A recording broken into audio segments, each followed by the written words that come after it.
America से हमारे बेटे समीर का फ़ोन था। फ़ोन सुनकर सौरभ बालकनी की तरफ चले गए। क्या कहा होगा समीर ने फ़ोन पर? मैं दुविधा में थी। फिर थोड़ी देर तक सौरभ के वापस आने का इंतज़ार कर मैं भी बालकनी में चली गई। सौरभ खोए खोए से बालकनी में खड़े बाहर बारिश को देख रहे थे। मैं भी चुपचाप जाकर सौरभ के बगल में खड़ी हो गई। ज़रूर कोई खास बात होगी, क्योंकि समीर के फ़ोन अब कम ही आते थे। वो पिछले 5 साल से अमेरिका में था। इससे पहले वो मुंबई में नियुक्त था। अमेरिका से वो इन 5 सालों में एक बार भी भारत नहीं आया था। समीर उन संतानों में था जो माता पिता के कंधों पर पैर रखकर सफलता की छलांग तो लगा लेते हैं, लेकिन छलांग लगाते समय माता पिता के कंधों को कितना झटका लगा ये देखने की जहमत नहीं उठाते। थोड़ी देर में सौरभ के कुछ बोलने की प्रतीक्षा करती रही, फिर धीरे से बोली, क्या कहा समीर ने? समीर की नौकरी छूट गई है? सौरभ निर्विकार भाव से बोले। नौकरी छूट जाने की खबर सुनकर मैं सिहर गई। ये ख्याल हमें काफ़ी समय से अमेरिकी अर्थव्यवस्था के हालात के चलते आ रहा था। आज हमारा वही डर सच हो गया था। हमारे लिए हमारा बेटा जैसा भी था, लेकिन अपने परिवार के साथ खुश है, सोचकर हम शांत थे। अब क्या होगा? होगा क्या? वो वापस आ रहा है। सौरभ की नज़रें अभी भी बारिश पर टिकी हुई थी। शायद वो बाहर की बरसात के पीछे अपने अंदर की बरसात को छिपाने का असफल प्रयत्न कर रहे थे। और कहाँ जाएगा? सौरभ के दिल के भावों को समझते हुए भी मैंने अनजान ही बने रहना चाहा। क्यों? अगर हम मर गए होते तो किसके पास आता वो? उसकी बीवी के भाई बहन हैं, मायके वाले हैं, रिश्तेदार हैं, उनसे सहायता मांगे। यहाँ हमारे पास क्या करने आ रहा है? बोलते बोलते सौरभ का स्वर कटु हो गया था। हालांकि समीर के प्रति मेरा दिल भी फिलहाल भावनाओं से उतना ही रिक्त था, लेकिन माँ होने के नाते मेरे दिल की मुसीबत के समय में सौरभ का उसके प्रति इतना कटु होना थोड़ा खल गया। ऐसा क्यों कह रहे हो? आखिर मुसीबत के वक्त वह अपने घर नहीं आएगा तो कहाँ जाएगा? घर? कौन सा घर? उसने इस घर को कभी घर समझा भी नहीं है। तुम फिर उसके लिए सोचने लगी। तुम्हारी ममता ने बार बार मजबूर किया है मुझे। इस बार मैं मजबूर नहीं होऊंगा। जिस दिन वो आएगा घर से भगा दूंगा। कह दूंगा कि इस घर में उसके लिए अब कोई जगह नहीं है। सौरभ मेरी तरफ मुंह करके बोले। उनकी आंखों के बादल भी बरसने को थे। चेहरे पर बेचैनी, उद्विग्नता, बेटे के द्वारा अनदेखा किया जाना, लेकिन उसके दुख से दुखी भी, गुस्सा आदि सब कुछ एक साथ परिलक्षित हो रहा था। सौरभ रेलिंग पर रखे उनके हाथ को धीरे से मैंने अपने हाथ में लिया तो सुहाने मौसम में भी उनकी हथेली पसीने से तर थी।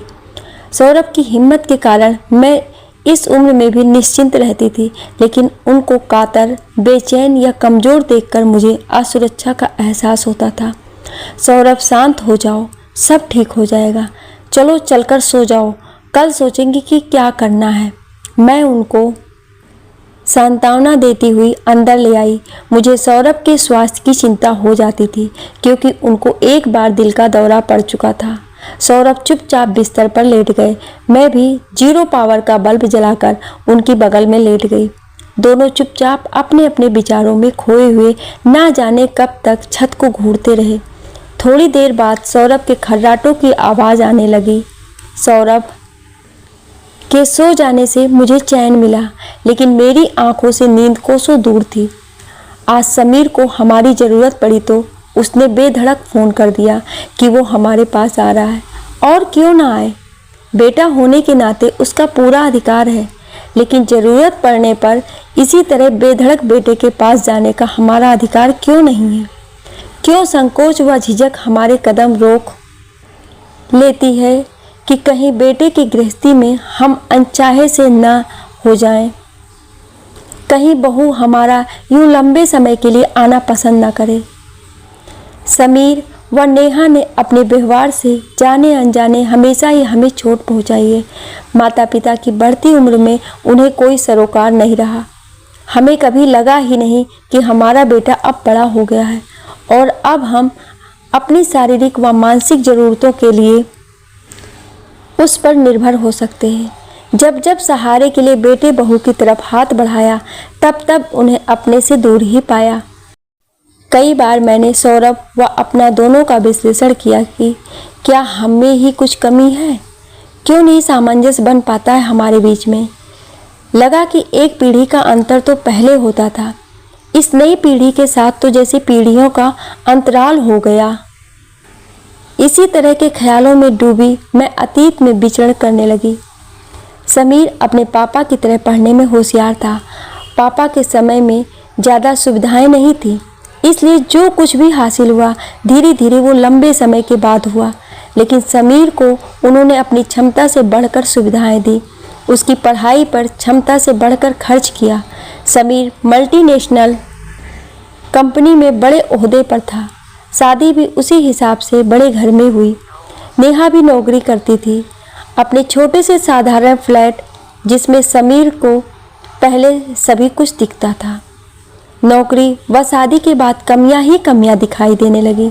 जब जब छुट्टी पर आता कुछ ना कुछ कह देता, कैसे रहते हो आप लोग इस छोटे से फ्लैट में, ढंग का ड्राइंग रूम भी नहीं है। मम्मी मुझे तो शर्म आती है यहाँ किसी अपने जानने वालों को बुलाते हुए। ये किचन भी कोई किचन है? नेहा तो इसमें चाय भी नहीं बना सकती। पहले साफ सुथरा लगने वाला फ्लैट अब गंदगी का ढेर लगता। फिर सप्लाई का पानी पीने से उनका पेट खराब होने लगा। तो जब भी समीर या उसका परिवार आता तो मैं बाजार से पानी की बोतल मंगाकर रखने लगी। लेकिन लाइट चली जाती तो उन्हें इन्वर्टर की कमी खलती, गर्मी में एसी व कूलर की कमी अखरती, तो सर्दी में एक अच्छे ब्लोवर की कमी, मतलब कि कमी ही कमी। नाश्ते में सब कुछ चाहिए। पर समीर व नेहा कभी ये नहीं सोचते कि जिन सुविधाओं के बिना उन्हें 2-4 दिन भी बिताने भारी पड़ जाते हैं, उन्हीं सुविधाओं के बिना माता पिता ने पूरी जिंदगी कैसे गुजारी होगी और अब बुढ़ापा कैसे गुजार रहे होंगे। समीर पर क्षमता से अधिक खर्च ना कर क्या वे अपने लिए छोटी छोटी मूलभूत सुविधाएं नहीं जुटा सकते थे? पर उस समय तो लगता था कि हमारा बेटा लायक बन जाएगा तो हमें क्या कमी है, सो सुविधाएं जुटा देगा वो हमारे लिए। समीर कभी नहीं सोचता था कि वो जूस पी रहा है तो माता पिता को बुढ़ापे में एक कप दूध भी है या नहीं, जरूरी दवाओं के लिए पैसे हैं या नहीं। उनका तो यही एहसान बड़ा था कि वे दोनों इतने व्यस्त रहते हैं। इसके बावजूद जब छुट्टी मिलती है तो वे उनके पास चले आते हैं, नहीं तो किसी अच्छी जगह घूमने भी जा सकते थे। समीर का परिवार जब भी आता उनकी सुविधाएं देने के चक्कर में मैं अपना महीनों का बजट बिगाड़ देती। उनके जाते ही फिर उनके अगले दौरे के लिए संचय करना शुरू कर देती। सौरभ की जानकारी में जब यदा कदा ये बातें आती तो उनका पारा चढ़ जाता, पर माँ होने के नाते मैं उनको शांत कर देती। लगभग 5 साल पहले समीर मुंबई में नियुक्त था। उसी दौरान सौरभ को हार्ट अटैक पड़ा। डॉक्टर ने एंजियोग्राफी कराने के लिए कहा। पूरी प्रक्रिया व इलाज पर आने वाले खर्चे को सुन कर मैं सन्न रह गई। ऐसे समय तो समीर जरूर आगे बढ़कर अपने पिता का इलाज कराएगा। ये सोचकर मैंने समीर को फ़ोन किया। मेरे साथ तो कोई था भी नहीं जो भाग दौड़ कर पाता। खर्चे की तो बात ही अलग थी, लेकिन समीर की बात सुनकर मैं हक्की बक्की रह गई थी। मम्मी, एक दूसरी कंपनी में मुझे बाहर जाने का मौका मिल रहा है। इस समय तो मैं बिल्कुल भी नहीं आ सकता। मुझे जल्दी ही अमेरिका जाना पड़ेगा। रही खर्चे की बात तो थोड़ा बहुत तो भेज सकता हूँ, पर इतना रुपया मेरे पास कहाँ। बेटे की आधी बात सुनकर ही मैंने फ़ोन रख दिया। अस्पताल में जीवन मृत्यु के बीच झूल रहे उस इंसान के जीवन के प्रति समीर के हृदय में जरा भी मोह नहीं, जो उसका जन्मदाता है, जो जीवन भर नौकरी करके अपने लिए मूलभूत सुविधाएं भी नहीं जुटा पाया, इसलिए कि बेटे की सफलता की तरफ बढ़ते कदमों पर रंच मात्र भी रुकावट ना आए। आज उसी पिता के जीवन के लिए कोई चिंता नहीं। जिए तो जिए और मरे तो मरे। न आवाज़ में कंपन और न ये चिंता कि कहीं पिता दुनिया से न चले जाएं। जिस बेटे को उनके जीवन का मोह नहीं, उससे रुपए पैसे की सहायता भी क्यों लेनी है। लेकिन इलाज के लिए रुपए तो चाहिए ही थे। सौरभ ने एक छोटा सा प्लाट सस्ते दामों में शहर के बाहर खरीदा हुआ था। अब वह अच्छी कीमत में बिक सकता था, लेकिन सौरभ ये सोचकर कि समीर उस पर अच्छा सा सुख सुविधापूर्ण घर बनाएगा, नहीं बेचना चाह रहे थे। फिर उस समय उन्होंने अपने एक परिचित से कहा कि वह उस जमीन को खरीद ले और उसे इस समय रुपए दे दे। उस परिचित ने भी जमीन सस्ती मिलती देख उन्हें रुपए दे दिए। उस समय उन्हें लगा बेटे के बजाय जमीन खरीदना शायद ज़्यादा हित कर रहे हैं, जो इस मुसीबत में उनके काम आई। इधर सौरभ के ऑपरेशन का दिन फिक्स हुआ, उधर समीर अमेरिका के लिए उड़ गया। वहाँ से पिता का हालचाल जानने के लिए फ़ोन आया तो उसकी आवाज़ में इस बात का कोई मलाल नहीं था कि वो अपने पिता के लिए कुछ नहीं कर पाया। तब से 5 साल हो गए। समीर और उनका संपर्क लगभग ख़त्म सा हो गया था। उसके फ़ोन यदा कदा ही आते जो नितांत औपचारिक होते। और अब जब मंदी की चपेट में आकर समीर की नौकरी छूट गई तो वह उनके पास आ रहा है। मुसीबत में इस असुविधापूर्ण गंदे छोटे से फ्लैट की याद उसे अमेरिका जैसे शानो शौकत वाले देश में भी आखिर आ ही गई, जहां वो लौट कर जा सकता है। अब कैसे रहेंगे समीर, नेहा व उनके बच्चे यहाँ? कैसे बनाएगी नेहा इस किचन में चाय, जहाँ पानी जब आए तब काम करना पड़ता है? मैं यही सोच रही थी। ना जाने कब तक छत पर नजरें गड़ाए मैं अपने विचारों के औरों में चढ़ती उतरती रही और सोचते सोचते कब नींद के आगोश में चली गई पता ही नहीं चला। सुबह नींद खुली तो सूरज छत पर चढ़ाया था। सौरभ बेखबर सो रहे थे। मैंने उनका माथा छूकर देखा और इत्मीनान से मुस्कुरा दी। जब से सौरभ को दिल का दौरा पड़ा है तब से उनकी तरफ से मन में अनजाना सा डर समाया रहता है कि कहीं सौरभ मुझे छोड़कर चुपचाप चले न जाएं। क्या होगा मेरा? सौरभ के बिना नहीं जी सकती और जीऊंगी भी तो किसके सहारे? मैं हाथ मुंह धोकर चाय बनाकर ले आई, सौरभ को जगाया और दोनों मिलकर चाय पीने लगे। जिंदगी की सांझ में कैसे पति पत्नी दोनों अकेले रह जाते हैं, यही तो समय का चक्कर है। इसी जगह पर कभी हमारे माता पिता थे, अब हम हैं और कल हमारी संतान होगी। सीमित होते परिवार, कम होते बच्चे, पीढ़ी दर पीढ़ी अकेलेपन को बढ़ाए दे रही है। हर नई पीढ़ी पिछली पीढ़ी से ज़्यादा और जल्दी अकेले हो रही है, क्योंकि बच्चे पढ़ाई लिखाई के कारण घर से जल्दी दूर चले जाते हैं, पर इसका एहसास युवावस्था नहीं होता। मन में बेटे के परिवार के आने का कोई उत्साह नहीं था, फिर भी ना चाहते हुए भी उनका कमरा ठीक करने लगी। बच्चे भी आ रहे हैं, कैसे रहेंगे, कितने दिन रहेंगे, मैं आगे का कुछ भी सोचना नहीं चाहती थी। हाँ, इतना पक्का था कि 6 लोगों का खर्च सौरभ की छोटी सी पेंशन से नहीं चल सकता था। तब क्या होगा? रात को समीर का फ़ोन आया कि वो परसों की फ्लाइट से आ रहा है। फ़ोन मैंने ही उठाया। मैंने निर्विकार भाव से उसकी बात सुनकर फ़ोन रख दिया। दूसरे दिन मैंने सौरभ से बैंक से कुछ रुपए लाने के लिए कहा। नहीं है मेरे पास रुपए। सौरभ बिफर गए। सौरभ प्लीज़ अभी तो थोड़ा बहुत दे दो। समीर भी यहाँ आकर चुप तो नहीं बैठेगा, कुछ तो करेगा। मैं अनुनय करने लगी। सौरभ चुप हो गए। मेरी कातरता, व्याकुलता सौरभ कभी नहीं देख पाते, हमेशा भरा पूरा ही देखना चाहते हैं। उन्होंने बैंक से रुपए लाकर मेरे हाथ में रख दिए।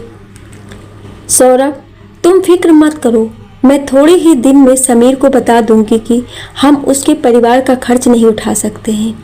घर है, जब तक चाहे बसेरा कर ले, लेकिन अपने परिवार की जिम्मेदारी खुद उठाए, हमसे कोई उम्मीद ना रखे। मेरे स्वर की क्षणता से सौरभ थोड़ा बहुत आश्वस्त हो गए।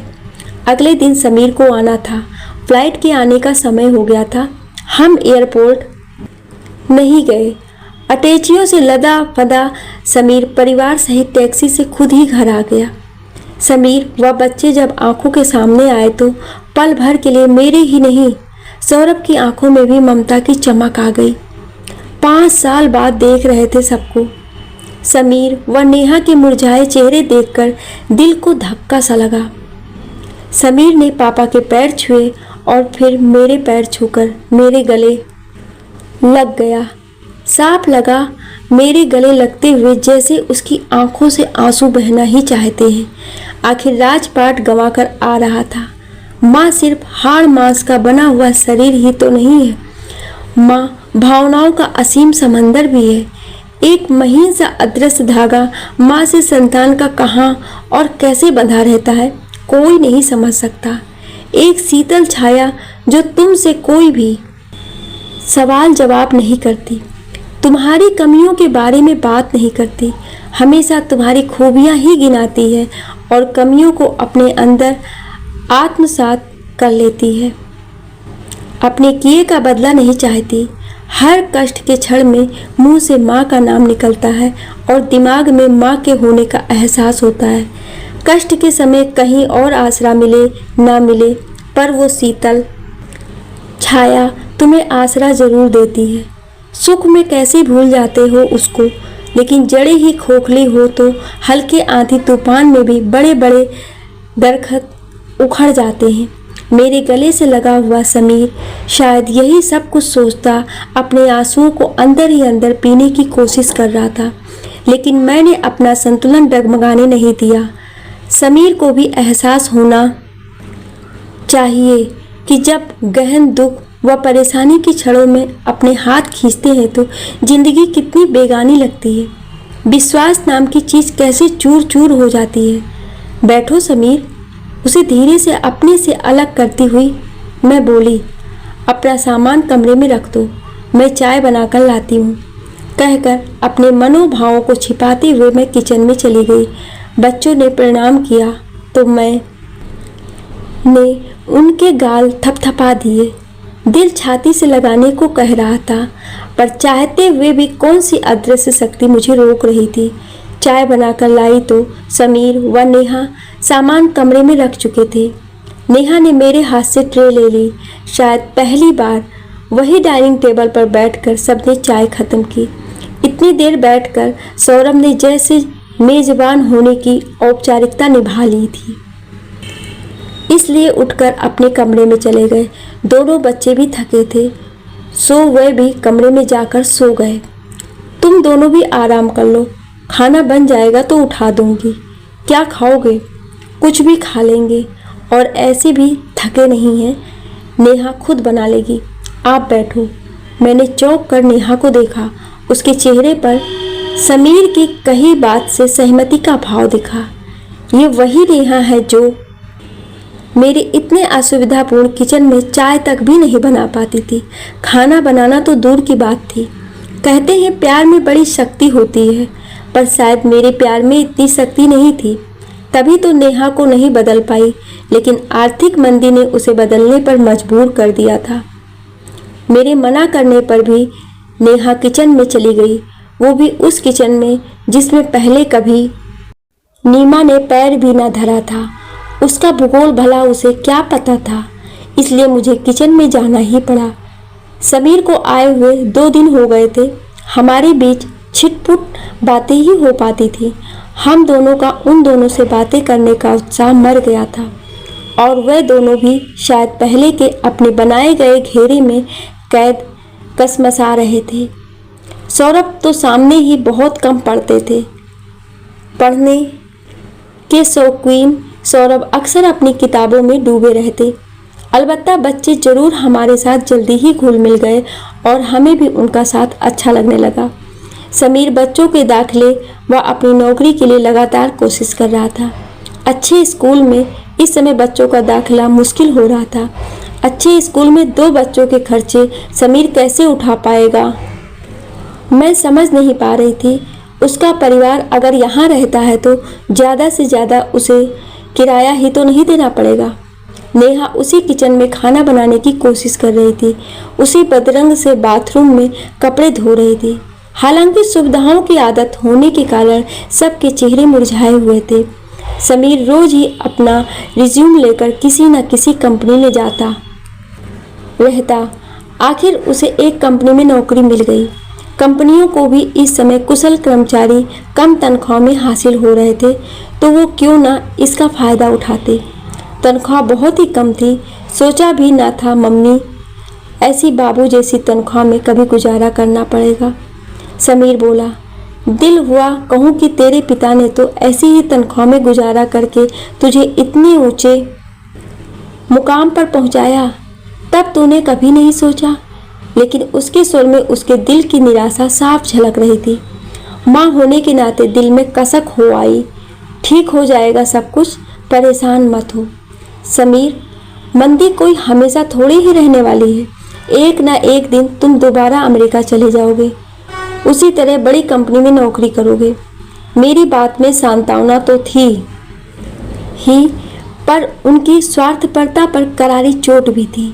मैंने जता दिया था जिस दिन सब कुछ ठीक हो जाएगा तुम पहले की ही तरह हमें हमारे हाल पर छोड़कर चले जाओगे। समीर कुछ नहीं बोला, निरीह नज़रों से मुझे देखने लगा, मानो कह रहा हो कब तक नाराज रहोगी। बच्चों का दाखिला भी उसने दौड़ भागकर अच्छे स्कूल में करा दिया।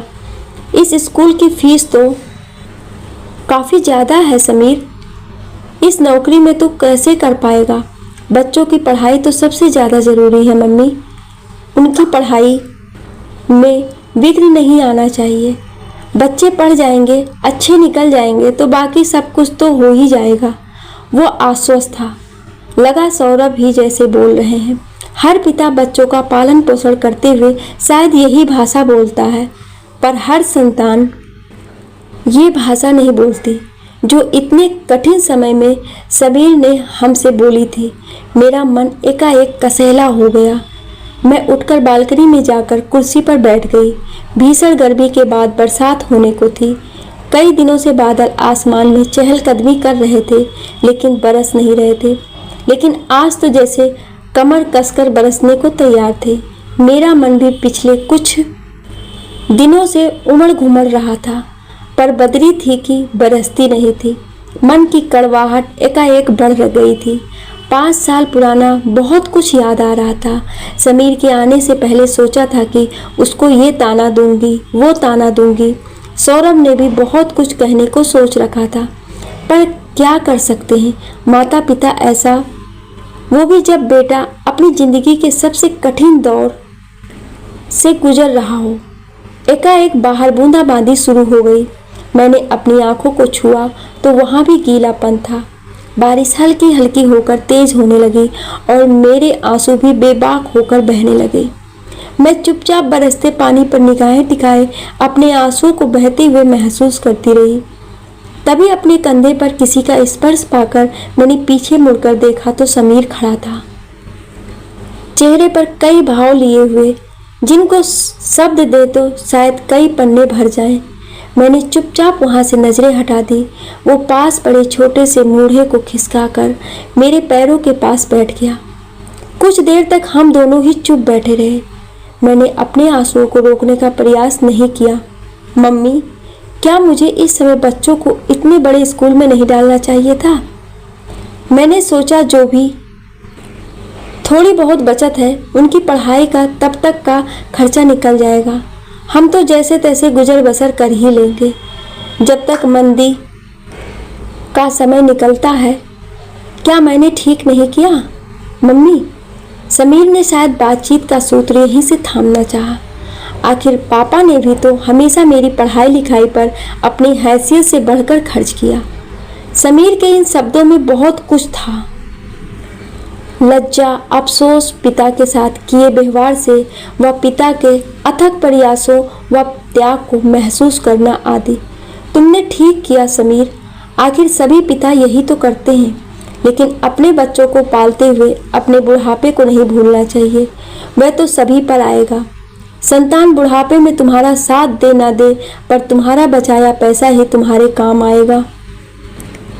संतान जब दगा दे जाएगी, मझधार में छोड़कर नया आसमान तलाशने के लिए उड़ जाएगी, तब कैसे लड़ोगे बुढ़ापे के अकेलेपन से, बीमारियों से, कदम दर कदम नज़दीक आती मृत्यु की आहट से कैसे?